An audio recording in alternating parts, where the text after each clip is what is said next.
Today we are back with the 9th Guard division, the newest division, well, one of the two newest divisions that have been added to Steel Division 2 in the 4th beta phase of this game. And today we're going to be having a quick look at this battle group. And I know there's still one point that I could have used. It hurts me so much. You have no idea. It's just so it's painful to have this happen. But yeah, we're gonna go over it. And one way that I could possibly fix this is by removing one recon, but we'll go over that in a bit.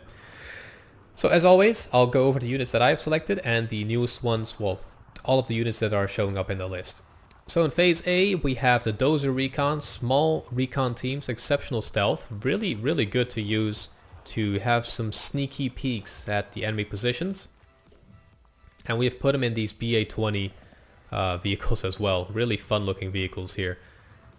Yeah, it's fun. It has a 7.62 and it looks like a Batmobile. I mean, there's nothing else that you need to know. You can also get these guys in the Ras-Cal, which is a 7.62 again. But yeah, the BA-20 is so much fun to play with. We have the T-34-76 in Phase A as well. Really cheap recon tanks. Probably not the best choice, since it's also taking, you know, quite some points away. But we'll see about that at the end of this review. And in Phase B, we have some OSNAS Sniperies, the Katy Perry sniper rifles in Phase B, and 4 of those on the highest veterancy. What we also have is the Ford GPA, kind of like a Schwimmwagen recon vehicle with a Maxim machine gun on it. How much? 236 rounds per minute. Yeah, that's a pretty slow firing machine gun, but you know, it'll work. We have some more Kaz Ras-Cal recon teams with 8 PPSHs, so you could even fight with this. And it has exceptional stealth, excuse me. It's an 8-man team that has exceptional stealth. That is very interesting. So these guys could wreck pretty much everything on the field if they get behind enemy lines and, you know, kill the enemy leader, enabling you to just make everything surrender. That is really interesting. That might be tempting to go for. Very interesting. Yeah. So we also have the T-70 Ras-Cal with the 45mm gun. It does have 100mm penetration with the APCR, so pretty good cannon right there. But regular AP is 75mm. Still strong, pretty good front armor. 60 mils is definitely not a joke. You won't go through that with your handgun. And we have the Valentine too. Fun looking, really beastie looking recon tank. Super slow though, super slow. And it has that 40mm. What is that, 2-pounder? I guess, yeah, 75mm penetration on the AP rounds.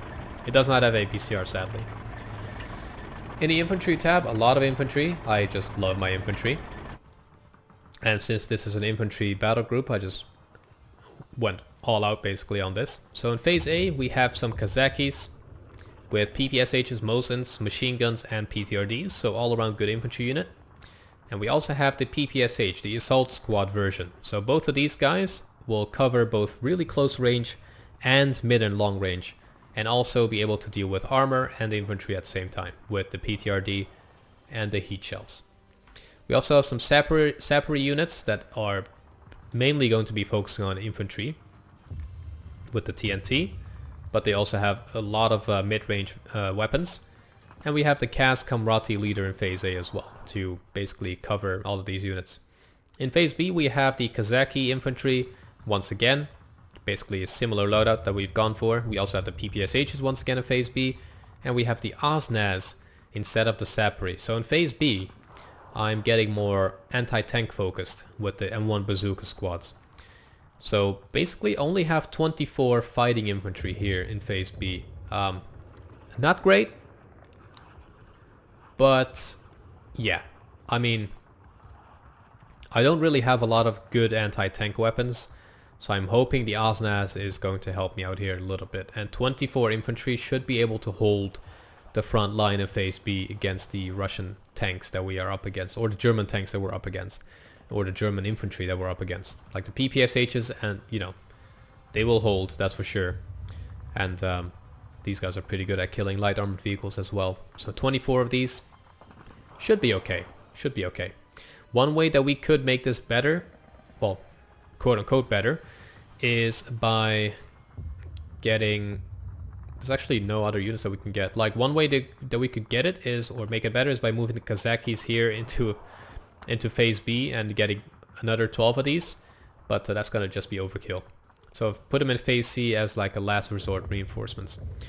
So we also have the SVT Kazakis, basically all rifle infantry. Look at that beard. That is an epic dude. 15 men or 15.11 man squads. You can get quite a few of these. You can 16 in phase B. But you know, it's all rifle. I'm not a big fan of all rifle. They just get wrecked at close range, so I've taken them out. Yeah, the Sapri PPSH, the Osnas Sapri, we're already gone over those. The WLA Combrati leader, the Osnas, which we also have in phase B, Osnas leader, and Sapri leader over here. In the tank tab, we have the Shermans finally, the Mchl, which stands for M4. So we have 4 of these in phase A on a medium veterancy. You can get 6 on the lowest. And we have 16 in phase B on the mid veterancy. Basically to support infantry. I'm not going to take on enemy Tigers because they are not going to win. They don't have any APCR rounds. Maybe if they did, but yeah, they really don't have it. So they're probably gonna get wrecked pretty quick. And in phase B we also have the leader M4 Shermans as well. In phase A, just to help with some leader aura powers, we have the T-70 command. So what we also have is the T-3476 OBR-43. Decent tank. Compared with the M4, it does have a better penetrating gun, but it has less armor. So once again, it just depends on what you want, really. Once again, the really slow Valentine tank here, and this is where it gets interesting. I don't know if this is me, but the Valentine has a smaller caliber gun. It is a 57mm compared to 75mm, but it does more damage. So I'm guessing it's because of the longer barrel, perhaps? Or it's like squeezing the barrel out. That seems to be like the only reason. But yeah, let me know down in the comments section why this does more damage. In the support tab, to help out in phase A with anti-infantry purpose missions, we have the Ognamachikis, the flamethrower troops. Really good units to have. 2-man squads. We also have some machine guns, the Maxim once again. We have supplies in phase A, the really quick fort, like Shrimpwagen type supply vehicles. We also have our commander. And in phase B we have some more supplies. You also have an additional card of Maxim machine guns you can go for. We have the OB-26 or 25 infantry gun, a 76mm good weapon here. It does have high explosive anti-tank shells, which penetrate 90mm.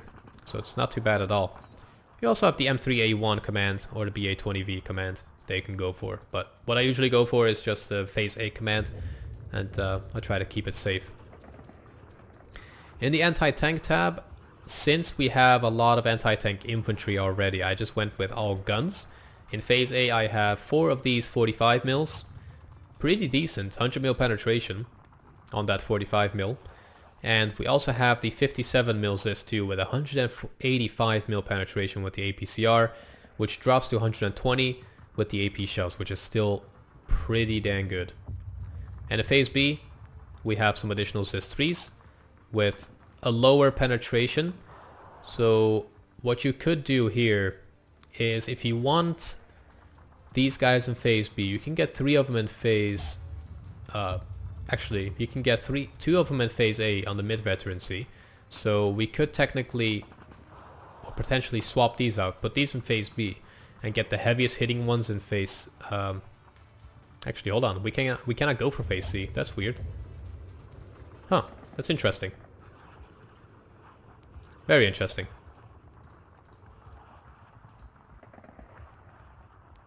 Yeah, what I've also gone for is actually, I put these on the highest veterancy.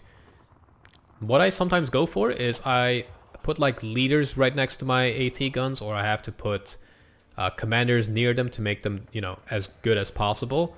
I've gone for the highest veterancy since usually 4 of these is more than enough. But now that I think of it, it really does not make that big of a difference. So let's just go for 6 instead, since our tanks kind of suck anyways. But yeah, that's it. So we also have the PTRS-41 that I am very amazed this guy can hold this rifle like that. But yeah, it's a 14.5mm anti-tank rifle with 35mm penetration, pretty good. And his buddy has a PPSH, and we have more of these 45mm. AA is very strong. I've only chosen 2 cards here, so we have the 37mm anti-tank anti-aircraft gun, and we also have in phase C the 85mm AA gun, the OBR-44, but it will wreck any armor that comes near as well. Yeah, really powerful. So these guys are the mid veterancy. If you go for phase A, you can get 2 of them, which is actually very helpful. These guys will do a lot of damage, and then you could keep these in phase C and just make sure you micro these guys early on in the game, I guess. So if we actually quickly go over to my air tab, I can see how this deck kind of plays. So in phase A, I'm focusing on air power to hold against enemy bombers or planes instead of my AA. So with the Lag 3 series, I'm hoping to quickly intercept the enemy and, you know, get some damage going there and then quickly retreat. One way that would make this even better is going for the LA-7s, which are really fast planes. So you could quickly intercept those enemy planes and take them out with a dual 20mm. But these guys on the highest veterancy with the 20mm and the 50 cals and the machine guns did seem to work a little bit better for me. And you get 3 very high veterancy planes. So yeah, pretty good to have them. And I've put these in phase B anyways. And I have 4 of them. So should be plenty of planes right there. And speaking of planes, let's just continue here. So we have the Tu-2S with the 900 kilogram bombs. Also has loads of machine guns all over the place on the wings and the turrets. And we also have the Tu-2S with the 1-ton bomb here. And that is all of the different types of bombers you can go for. And I've put 2 of them in phase B and 2 of the heavy hitters in phase C. So the other planes that we can go for is the ground attack with the 82mm HE rockets. Honestly, a little bit useless. I mean, they're good at stunning and then like infantry and maybe panicking some tanks. But apart from that, they don't really do too much. If you have Evacuate Winchester turned off in options, you could use these as a fighter as well after they're done rocketing. And the same goes for the Lag 3 series. They basically have the same loadout here. They have the 82mm HE SAP rockets instead of just HE. So these will actually be able to do some damage to tanks. LA-7 planes once again. We also have the LA-7s with 100 kilogram bombs and the LA-7s with 200 kilogram bombs, which does take away its speed, as you can see. But this is still a really quick bomber, and it drops them from really high as well. But yeah, I just went for all heavy. Yeah, just to cover all of my bombers here. Yeah, so let's jump back to AA here. So that's basically why I have put these in really later phases in B and C, so that since I can really cover my airspace in phase A anyways. So in the artillery tab, we have these fun little motorbike recon mortar pieces once again. We have the leaders infantry in phase B, because over here it will cost me 3 extra points to get a leader in phase B or C, and since I put him here it only cost me 2 points, and it's just, you know, 6 cards of 10-man units or 10-man squads. We also have 4 Su-76s in phase B, and finally we have Katyushas in phase C. You can also go for 82mm mortars, the 120mm mortars, which are really good actually, they do a ton of damage, and the 76mm howitzers. But since we have self-propelled, I just went for these, because self-propelled is just key in my opinion. But yeah, that is about it. So one way that we can make this better is potentially removing that tank, which would give us 2 points, and with those 2 points we could get more AA. And I would probably get 2 of these guys in phase A, and with the Dushkas, since I will be able to hook them back up on this and move my AA out here. And these guys are also on the Dushkas, and these guys are not, because they only come in these Voroshilov Vet vehicles. But yeah, it's only literally 1 point, which is such a shame.